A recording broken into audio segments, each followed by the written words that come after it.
Él mira el insecto con detenimiento y lo puede clasificar. Aunque muchos desprecien una víbora, el biólogo puede admirar un bello organismo con un mecanismo para poderse alimentar. La naturaleza la debemos respetar, y es este planeta nuestro único lugar. Donde la gente ve solo matorrales, el biólogo mira algo más. Él ve la cadena del ecosistema con un equilibrio vital. Cuando alguien escucha una rana, el biólogo capta algo más. Percibe el llamado de un macho angustiado que busca con quien intimar. Somos integrantes de una gran comunidad, y hay que estar conscientes de su gran fragilidad. Na na na na na na na na na na na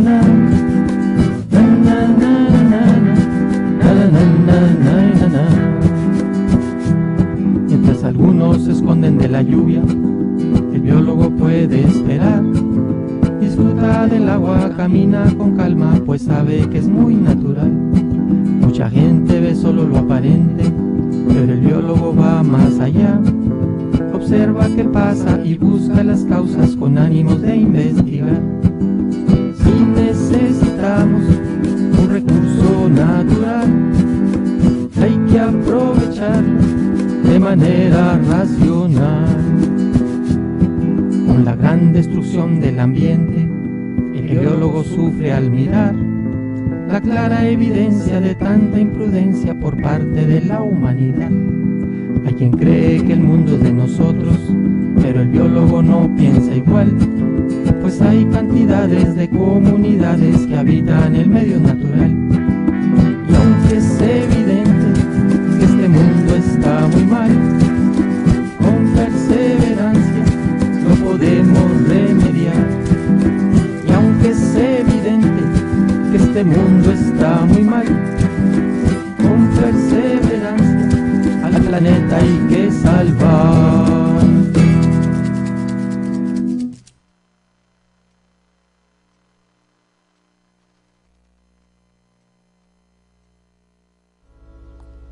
Brilla el sol y la brisa del mar empieza a refrescar todo mi alrededor.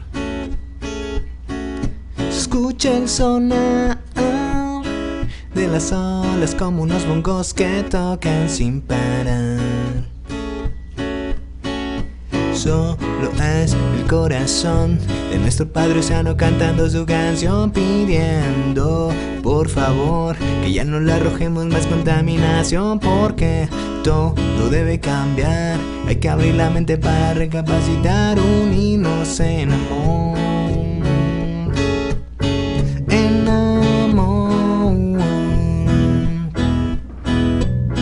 Basta ya. Basta ya.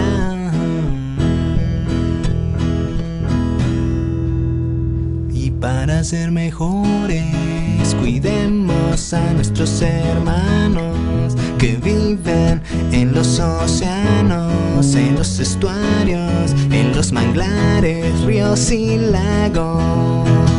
Miles de peces nadando bajo el mar, con los cangrejos se ponen a bailar y las medusas dudan en llegar al reventón de la comunidad. Tengo un delfín que es bien locochón, sigue saltando sin dirección, pero llega a un lugar, un mágico arrecife de coral. Dum, dim, dum, dim, yeah, yeah. Ti, dum, di, dum, dum, di, dum, na, no, na, no, no, da, di, da, di, dum, dum, dum. Y afuera también la vida es bella.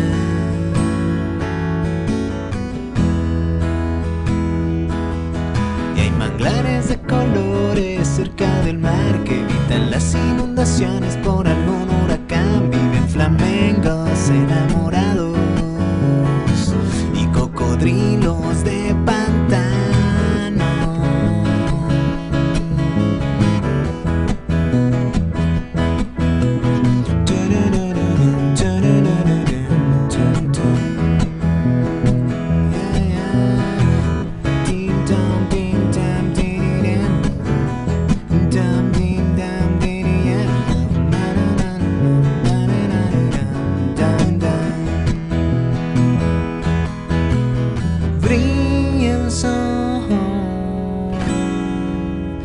brisa del mar empieza a refrescar todo mi alrededor.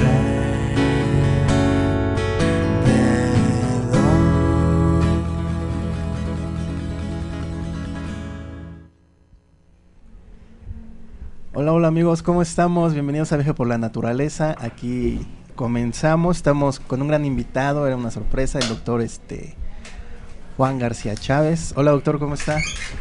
Muy bien, muchas gracias, buenos días y gracias por la invitación. Sí, así es. El doctor Juan es investigador de la Escuela de Biología de aquí de la UAP. Él es ecólogo, da materias ahí en la escuela, tiene tesistas y creo que por ahí me decían que de vez en cuando algunos estudiantes extranjeros. De repente por ahí llegan algunas gentes de fuera, españoles sobre todo. Españoles, son los que más nos llegan, ¿no? Doctor, ¿cuál es su labor como tal en la escuela de biología? Bueno, mi labor la podemos dividir en tres ejes principales. La docencia, impartir clases de materias optativas u obligatorias. La investigación es donde realizamos proyectos con otros estudiantes, con otros colaboradores de otras instituciones o con profesores de ahí mismo de la Escuela de Biología. Y tercero, lo que se conoce como la gestión académica, que tiene que ver con algunos procesos internos, ya sea de la escuela, como formulación de reglamentos, revisión de planes, del plan de estudios de biología, revisión de programas de estudio, comisiones para, ahora que pasó el proceso de reacreditación, que está por darnos el dictamen, que ahora no sabemos cómo está ahí ese asunto, pero digamos ahí participamos en comisiones en varios profesores, y yo estuve en una de ellas que se llama la Comisión de Investigación, que tenía que ver con todo lo que hace, ¿no? Todo lo que se ha hecho en investigación en biología en los últimos 5 años. Entonces, en esas tres ejes es donde se centra mi actividad. Muy bien. Hablando de esto, dice de la investigación que se hace en la Escuela de Biología, ¿qué tan importante es que un biólogo haga investigación? Bueno, yo creo que desde mi perspectiva, creo que es la parte más importante del biólogo. Hacer investigación, generar conocimiento. Insisto, desde mi perspectiva, creo también puede incidir en la resolución de problemas directamente, por ejemplo, problemas para la producción de alimentos o problemas que tienen que ver con la salud o problemas que tienen que ver con el ambiente propio de la ciudad. Pero creo yo que el biólogo está formado, al menos los biólogos de la Escuela de Biología, los estudiantes, están siendo formados principalmente para hacer investigación científica pura y dura, ¿no? Que es lo que yo hago y es lo que hacen, creo yo, la mayoría de mis compañeros de trabajo, ¿no? Los profesores de ahí de biología, la gran mayoría, hacen cosas relacionadas con la investigación pura y dura, que no tiene que ver necesariamente o directamente con la resolución de problemas, aunque esos conocimientos que uno genera pueden ser usados para resolver problemas prácticos, ¿no? Como lo dije hace un rato, problemas de salud, problemas de alimentación y otras cosas más, ¿no? Hablando de esto de los estudiantes de biología, ¿usted por qué decidió estudiar biología? Bueno, en primera instancia porque a mí me gustaban mucho los animales, el campo, las cosas de laboratorio. A mí me gustaba cuando era yo un joven de entre 10 y 15 años, me atraía muchísimo ir a ver las aves, las plantas, me atraía a ver cosas. Tuve la oportunidad de tener un microscopio que heredé de mi abuelo y ver, por ejemplo, los seres microscópicos que están en el agua, ¿no? Entonces todas esas cosas un poco me enloquecían. Bueno, no me enloquecían, pero sí me gustaban mucho. Y entonces así fue como a mí me fue gustando esa parte, me fui atrayendo hacia ese lado.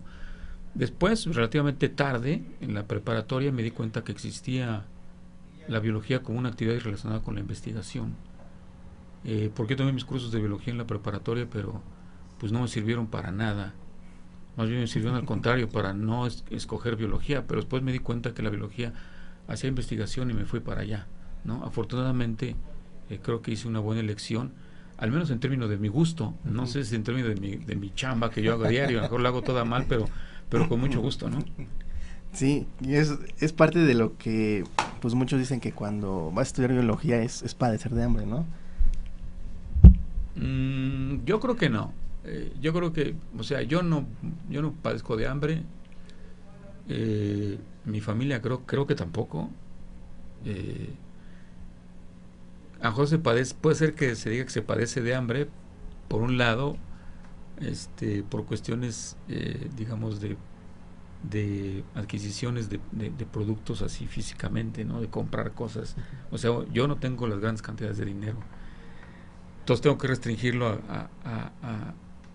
a comprar o adquirir cosas que son elementales. Pero por otro lado, el hambre espiritual yo no la tengo. Yo estoy creo que un poco obeso desde ese punto de vista, ¿no? Y creo que mi familia también. Entonces, yo no sé qué sería de mí si tuviera yo que ejercer otra carrera porque gano muchísimo dinero, pero por otro lado soy frustrado, ¿no? Entonces, alimento mucho el bolsillo y la panza y mi ego comprando muchas cosas, pero puede ser que por otro lado esté yo flaco, digamos, emocionalmente, espiritualmente y todo ese tipo de cosas. Y cuando digo espiritualmente, quiero recalcar el hecho de que no me refiero a cuestiones religiosas necesariamente, ¿no?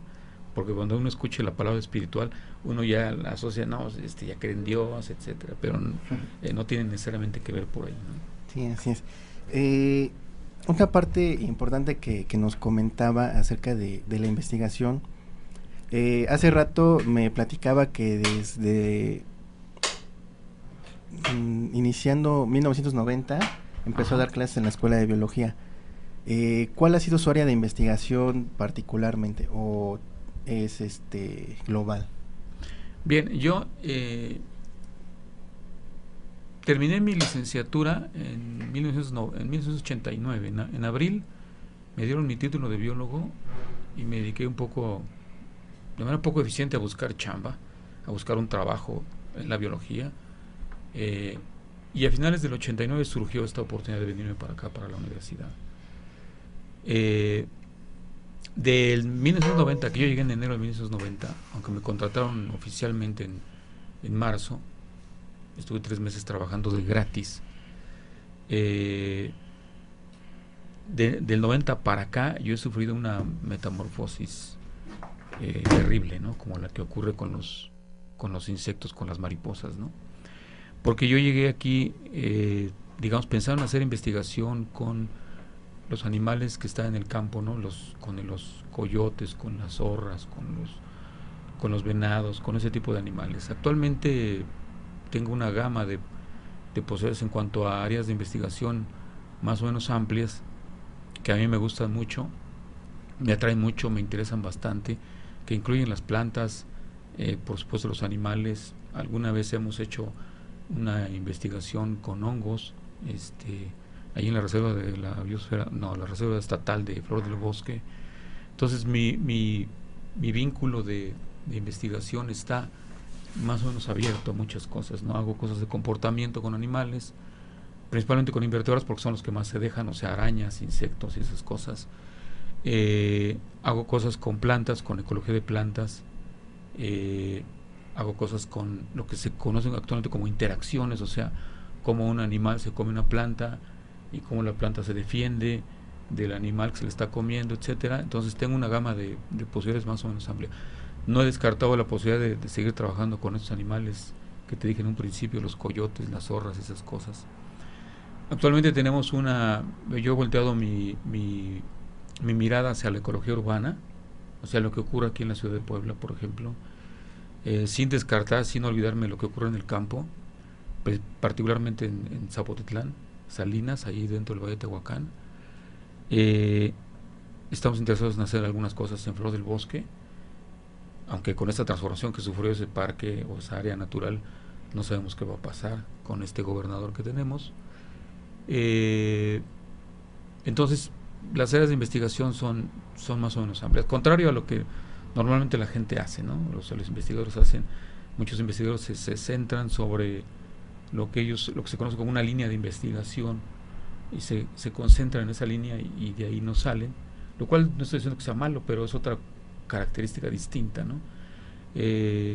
Entonces los estudiantes que me buscan a mí pueden estar haciendo varias cosas. Ahorita tengo un estudiante que se llama Cristian Daniel Morán Titla, está haciendo un trabajo con las vocalizaciones de unos pájaros que están aquí en zonas urbanas, y queremos ver cómo ese pájaro modifica sus cantos cuando se encuentra en una zona urbana, en una zona suburbana, en un pueblo pequeño o una zona rural.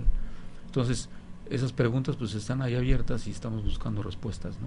Siempre y cuando hagamos las cosas bien, o sea, que hagamos la investigación bien sustentada metodológicamente, pues todo lo demás se vale, ¿no? Sí, así es. Comentábamos a un principio que es ecólogo, y yo creo que sería bueno definirle a ciertas personas, porque por la semana anterior yo me encontré con una chava que había publicado que es ecologista y dice que le gusta hacer la investigación en animales y todo esto. Yo creo que sería bueno definir lo que es un ecólogo y lo que es un ecologista, ¿no? Bueno, una persona puede ser ecologista y puede ser un ecólogo, ¿no? O puede ser solamente ecologista o solamente ecólogo. ¿Cuál es la diferencia? El ecólogo es una persona como yo que se dedica a hacer estudios de ecología, se dedica a generar conocimiento, y ese conocimiento puede o no ser aplicado inmediatamente, o puede ser aplicado a la larga. Eso es lo que yo decía hace un momento, la tesis de Cristian Daniel, que es con los cantos de las aves. Es un trabajo puramente de ecología. Nosotros queremos ver cómo el pájaro que se llama cocuite, o en las guías de aves se le conoce como cuitlacoche, queremos ver cómo está respondiendo en un lugar como Puebla, donde hay mucho ruido, donde hay edificaciones, donde hay poco arbolado, en comparación con una zona poco perturbada o menos perturbada, que es las zonas rurales, donde no hay edificios, donde no hay casas, hay cultivos principalmente, pero hay zonas arboladas, hay menos ruido. Y en medio de estos dos, entre la zona urbana como Puebla y la zona rural, tenemos a un pueblo con niveles de urbanización intermedios. Entonces queremos ver cómo los pájaros, queremos ver si modifican el canto en los tres lugares. Estamos encontrando que sí. Parece ser, ahorita no me acuerdo muy bien de los datos, pero sabemos ahorita que hay más ruido aquí en Puebla porque lo medimos. Hay más ruido en Puebla, después sigue el pueblo de San Francisco Cotlán, y después sigue la zona rural. Pero en uno de los tres lugares, creo que en la zona urbana, los pájaros tienen más sílabas. Haz de cuenta, tiene un repertorio de palabras más grande. Me parece ser que es en la zona urbana.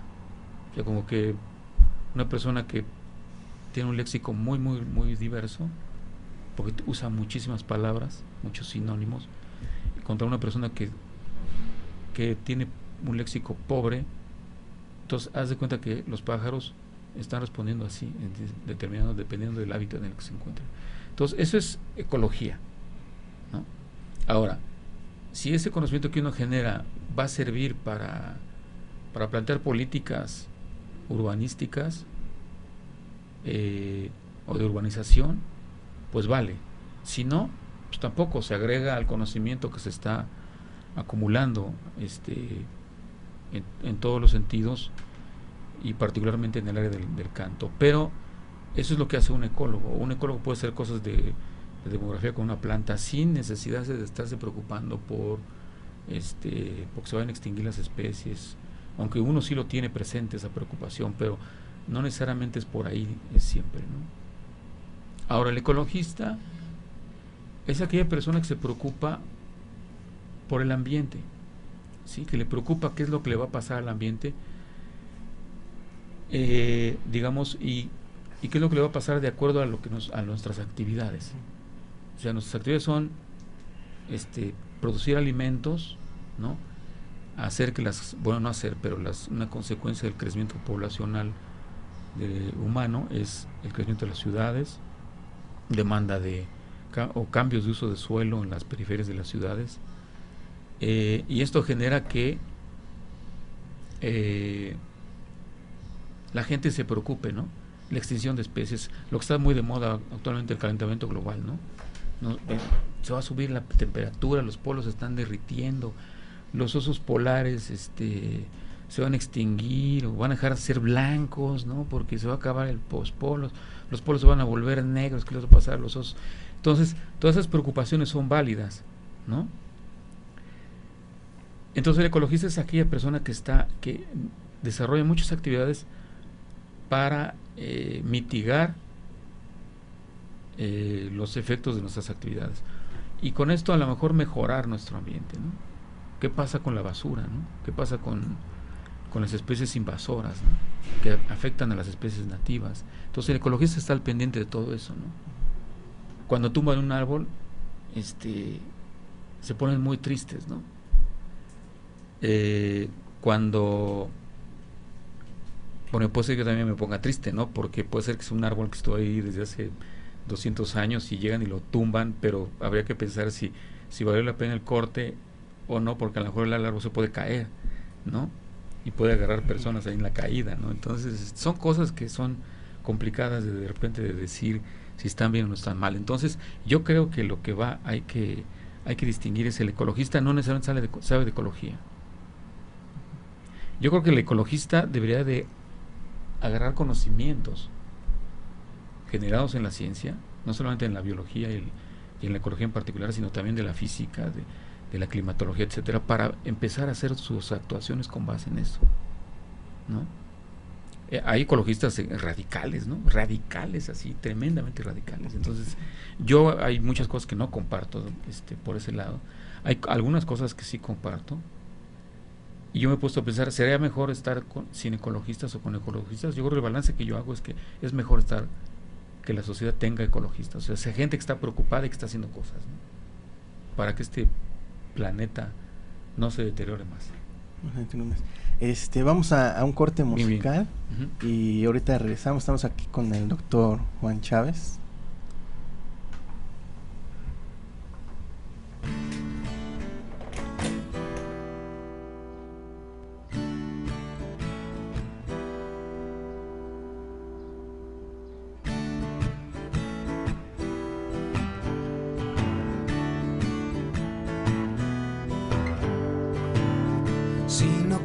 El agua, sin agua te quedarás, y es que no sabes o no te das cuenta que nos podemos secar.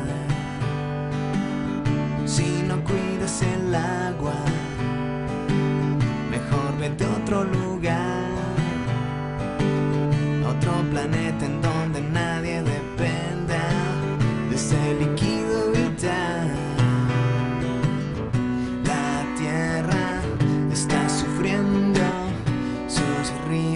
Gritan que ya no pueden más, el tiempo te lo dirá, pero ¿por qué esperar esa cruel realidad? Mejor ayúdame a ahorrar, mejor ayúdame a no desperdiciarla más, porque debemos estar agradecidos de verdad.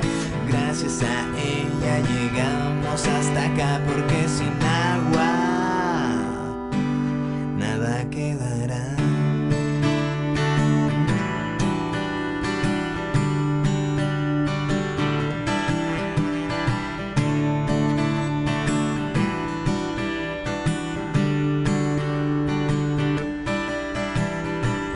Si no cuidas el agua, no solo a ti afectará, terminarás con todo el ecosistema. Cuando despiertes, ni un pez quedará.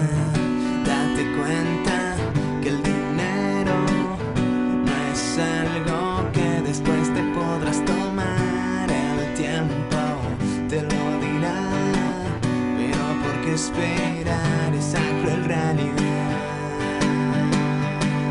Mejor ayúdame a ahorrar, mejor ayúdame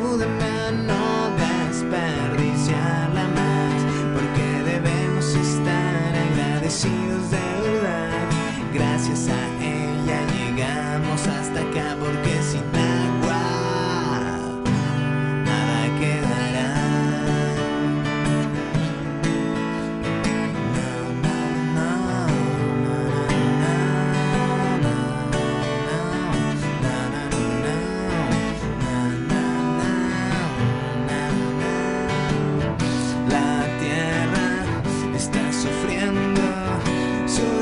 Y mares gritan, no pueden más, el tiempo te lo dirá, pero ¿por qué esperar esa cruel realidad? Mejor ayúdame a ahorrar, mejor ayúdame a no desperdiciarla más, porque debemos estar agradecidos de verdad. Gracias a ella llegamos hasta acá, porque sin agua, porque sin agua, porque sin agua nada quedará. No, no, no, no, no, nada quedará, no, no, nada quedará.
¿Qué tal, amigos? Ya estamos aquí de regreso en Viaje por la Naturaleza y queremos hacerles el comentario sobre nuestros amigos de Pixan, los cuales manejan equipo de herpetología especializado, y les recomendamos pues que visiten su página. Igual pueden encontrarlos en la página de Viaje por la Naturaleza, en las publicaciones, para que pues puedan conseguir equipo de calidad, puedan conseguir para sus salidas de campo diferentes accesorios. Regresamos con nuestro invitado de hoy, el profesor Juan, y con Rafa. Bueno, muchas gracias. Estamos aquí platicando todavía algunas cuestiones de los ecologistas, que es un rollo algo medio complicado a veces, ¿no? Doctor, actualmente, ¿qué tipo de investigaciones realiza ahí en la Escuela de Biología? Bueno, ahorita en estos momentos, en lo que yo te decía hace un rato con Cristian, esa es una. Estamos trabajando también por otro lado aquí en las zonas urbanas. Bueno, ese trabajo ya se terminó ahorita, aunque ya se hicieron los análisis de los datos y ya se recolectaron todos los datos. Una tesis de licenciatura con un estudiante que se llama Fernando Dorantes, de ahí de la escuela, y la hizo con él, y vimos qué especies de aves estaban en las áreas verdes de aquí de la ciudad de Puebla y qué especies de aves están en las calles. Comparamos los dos hábitats y encontramos algunas cosas más o menos interesantes. Fernando lo que se dedicó a hacer esto lo hizo el año pasado, el muestreo. Bueno, no importa ahorita mucho, pero el caso es que se me cruzan los cables si fue el año pasado o el antepasado. En fin, pero eso no importa mucho. El caso es que él, al trabajar en los parques o en las áreas verdes, él muestreó, por ejemplo, desde el parque más chiquito, que fue el Paseo Bravo. O sea, no es el más chiquito de la ciudad de Puebla, ¿no? Afortunadamente.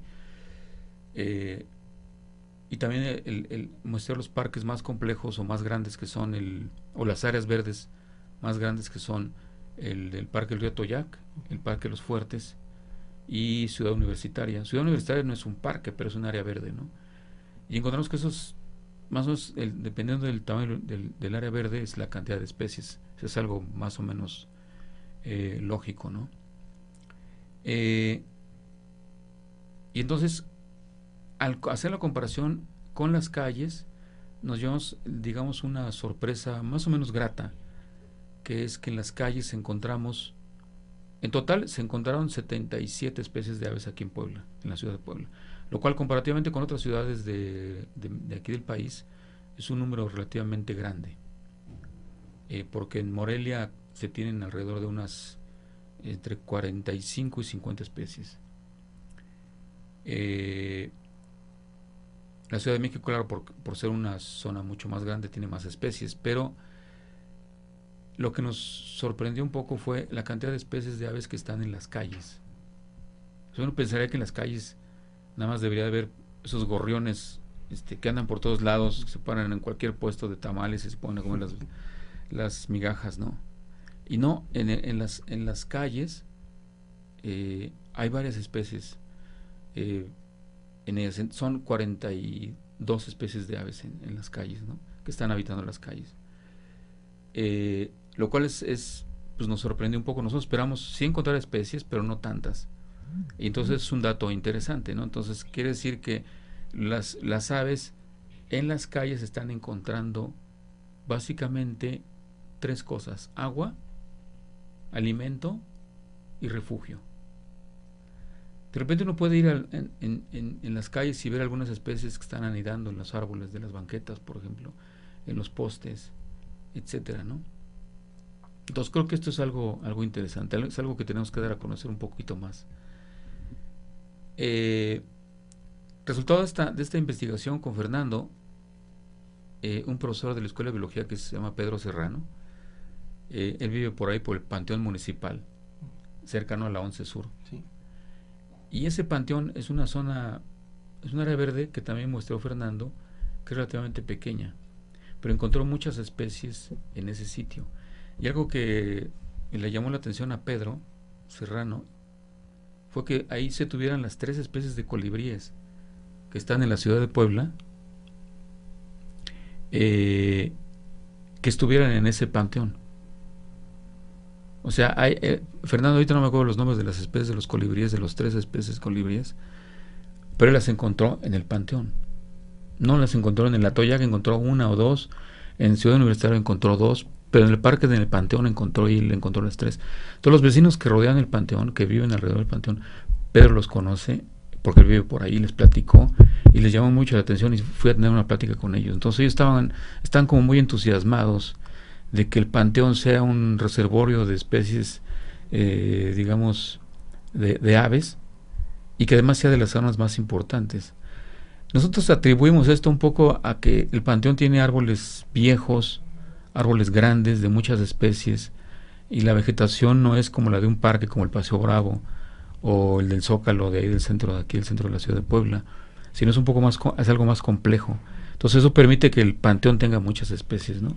Entonces esta información creo que deben de conocerla pues todo el mundo, no solamente los ecologistas, sino la gente común y corriente que no le atrae mucho las cuestiones ambientales, porque creo que tenemos que valorar estas cosas, ¿no? Hay una idea que dice que si uno no conoce algo, no lo puede uno apreciar, ¿no? Entonces, esos son algunos de los primeros pasos, ¿no?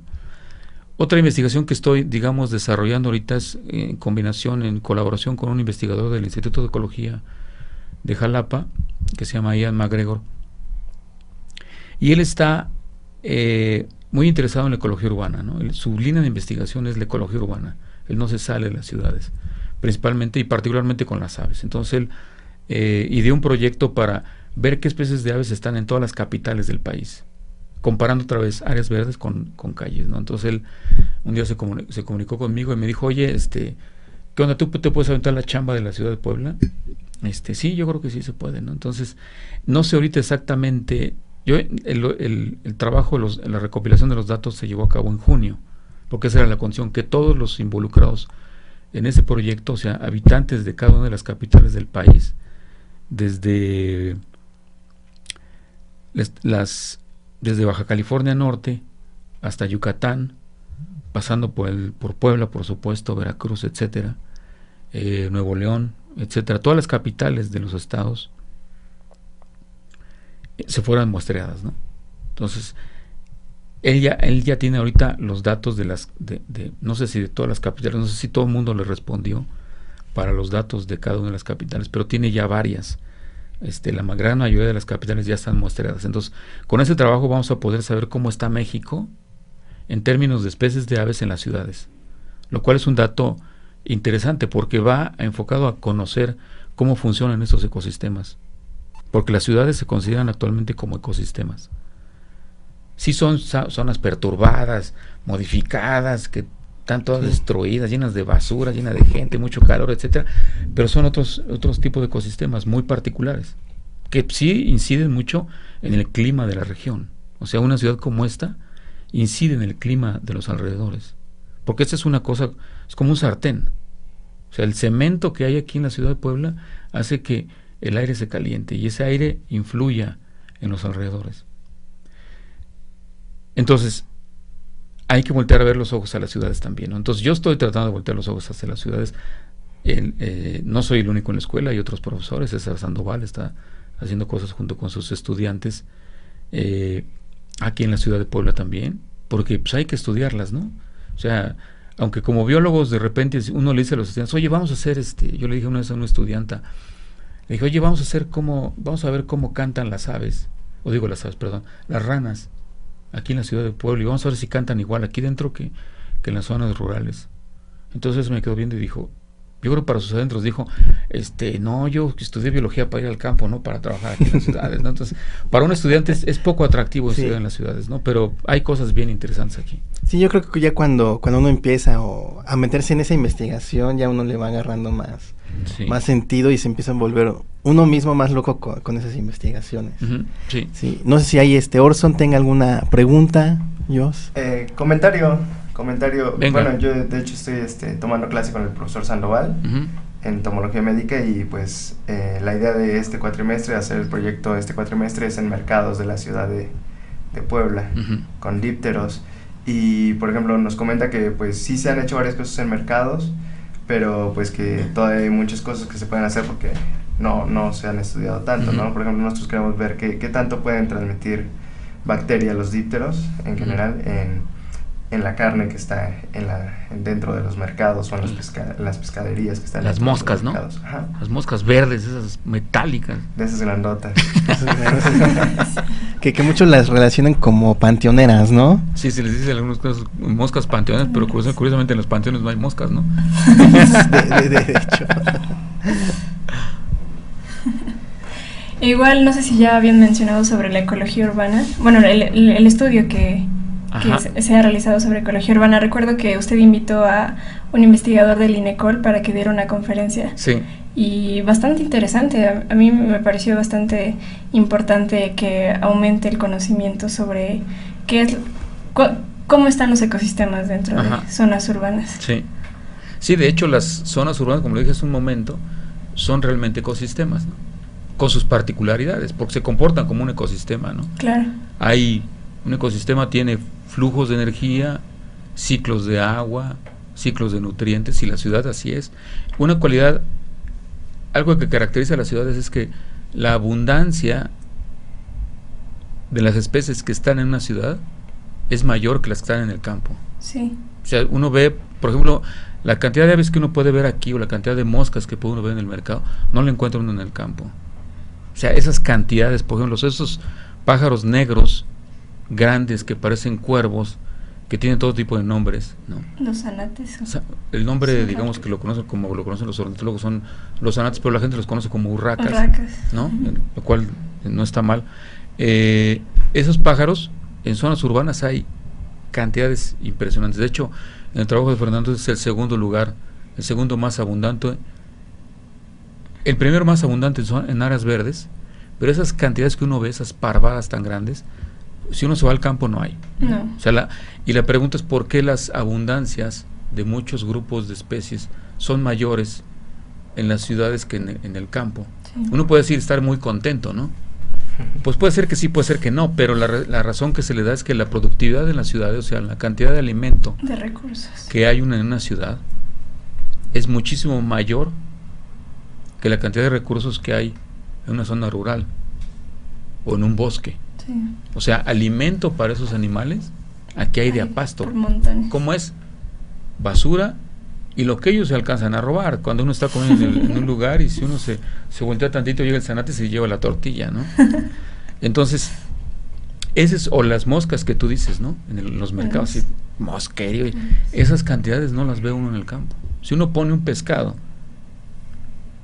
por ejemplo, en el flor del bosque, no van a llegar esas cantidades de moscas que llegan al mercado, ¿no? Sí. Entonces, es un patrón que está ya más o menos registrado en todas las ciudades del mundo, o en muchas ciudades del mundo. Claro, entre más nos vamos al trópico, es más marcado, ¿no? Esta diferencia en lo que ocurre en el campo con lo que ocurre en las ciudades es muchísimo más marcado, ¿no? Entonces hay que estudiar las ciudades como ecosistemas que nosotros orgullosamente fundamos, ¿no? Como especie. Y seguimos modificando día a día. Sí, estamos haciendo que la ciudad de Puebla sea un ecosistema que cada vez se va agrandando, ¿no? Sí. Tristemente, pero bueno, está bien, ¿no? Sí, así es. ¿Cómo decirlo? Bueno, la cuestión de la ecología urbana es algo que actualmente creo que está pegando muy fuerte. Uh-huh. Y yo creo que para estos, como lo mencionaba, estudiantes que decían, bueno, yo estudié biología para estar en el campo, yo creo que voltear a ver hacia las ciudades les daría un amplio número de, ¿cómo decirlo?, de interrogantes. En la cuestión de aves yo creo que todavía se pueden hacer muchísimo más cosas. En lo de anfibios también todavía hay zonas donde se reproducen los anfibios, uh-huh, que también se puede llegar a investigar. Yo por lo que sepa, creo que esta cuestión de lo que es el hongo quítrido no se ha estudiado en las ciudades, si es que se llegase a ver esta distribución de este hongo. Ajá. Sí, yo creo que las ciudades son laboratorios abiertos, ¿no? Lo que está haciendo Cristian con el canto de las aves, del cocuite, se ha hecho en otras áreas, con otras especies.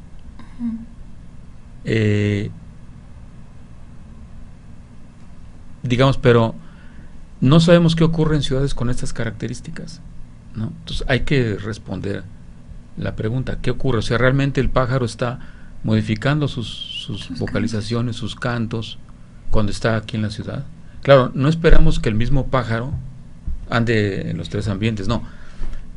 Más bien los pájaros que están aquí se comparan con los que están en San Francisco Cotlán, que, dicho sea de paso, ahí es donde vive Cristian Daniel, ¿no? Él es de San Francisco Cotlán, que es un pueblo que está cerca de la autopista, en la esquina que forma la autopista y el periférico, cerca de la Volkswagen, es de San Francisco Cotlán. Entonces es una zona suburbana, ¿sí? Es una zona porque no tiene edificios grandes, tiene casas, pero las casas tienen espacios abiertos muy grandes, las calles no todas ellas son pavimentadas, las superficies impermeables que son, como aquí en la ciudad, el asfalto, el cemento, son menos ahí. Entonces por eso es una zona urbana o suburbana. Y luego él comparó lo que ocurre con la misma especie, pero en las zonas de cultivo aledañas a este lugar, ¿no? Okay. Entonces es algo que él está encontrando. Además, él fue quien eligió la especie, que es este pájaro, y encontramos que es una especie que tiene un canto tremendamente complicado. O sea, porque nosotros lo grabamos. Bueno, yo no lo grabé, lo grabó Cristian, ¿no? Él anduvo en el campo ahí, grabando los pájaros desde las 6 de la mañana hasta las 12 del día, ¿no? Cuando se dejaban, ¿no?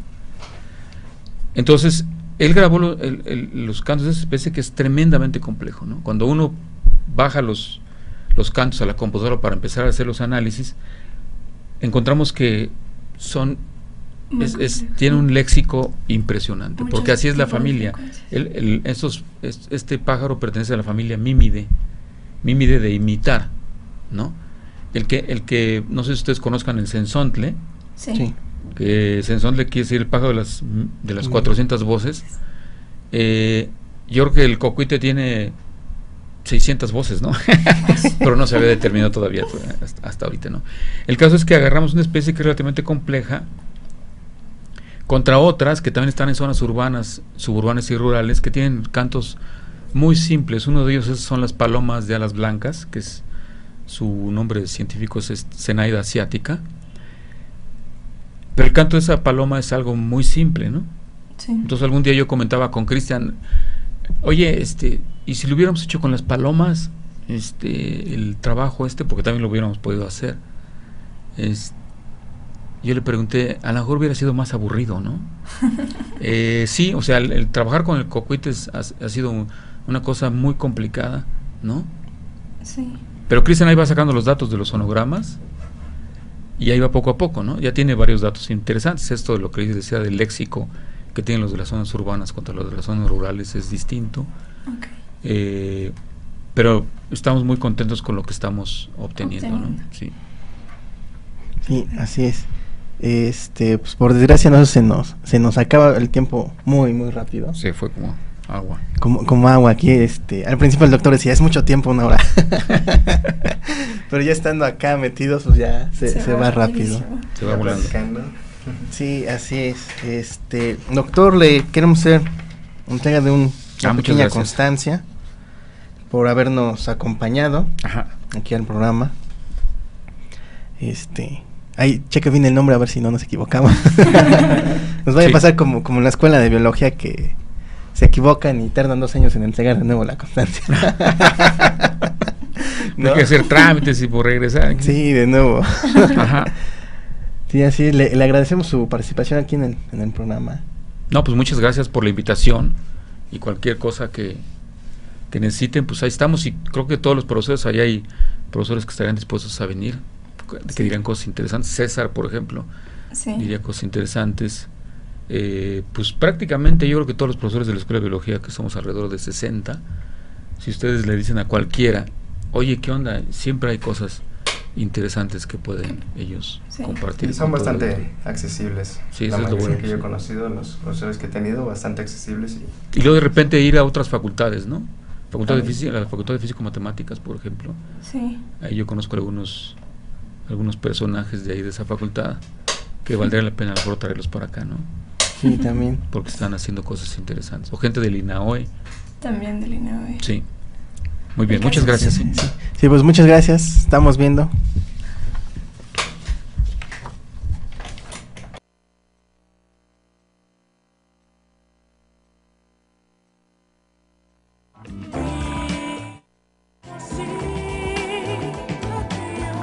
Empieza a refrescar todo mi alrededor. Se escucha el sonar de las olas como unos bongos que tocan sin parar. Solo es el corazón de nuestro Padre Océano cantando su canción, pidiendo por favor que ya no le arrojemos más contaminación, porque todo debe cambiar. Hay que abrir la mente para recapacitar, unirnos en amor.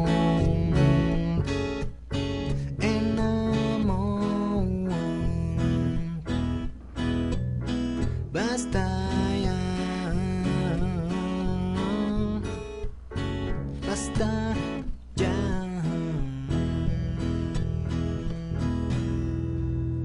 Y para ser mejores, cuidemos a nuestros hermanos que viven en los océanos, en los estuarios, en los manglares, ríos y lagos.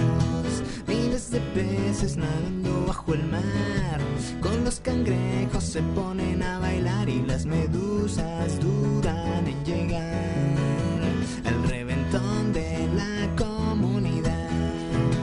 Veo un delfín que es bien locochón, sigue saltando sin dirección, pero llegó a un lugar,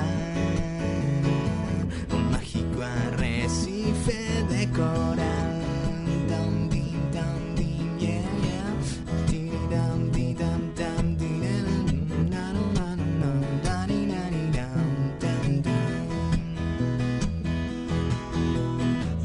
primavera.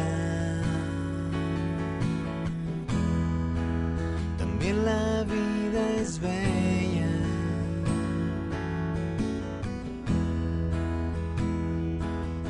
Y hay manglares de colores cerca del mar que evitan las inundaciones por algún huracán. Viven flamencos enamorados y cocodrilos de pantano.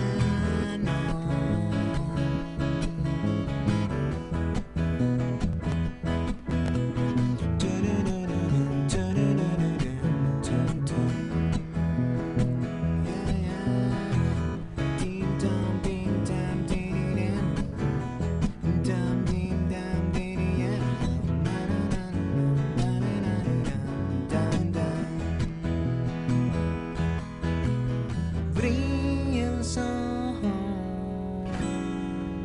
y la brisa del mar empieza a refrescar todo.